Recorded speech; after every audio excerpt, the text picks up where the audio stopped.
Patuloy pa rin ang paghahatid tulong ng Rice for All program na layuning makapagbenta ng mas murang bigas sa bansa. Yan ang sentro ng balita ni Gab Villegas.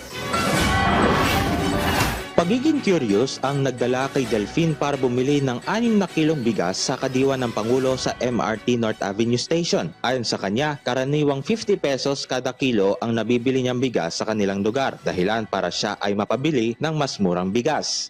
Malaking tulong kasi kahit nga lang 2 piso eh. Malaking bagay na para sa pamilya. Pambahon-bahon ng bata, pagdagdag ng additional na budget.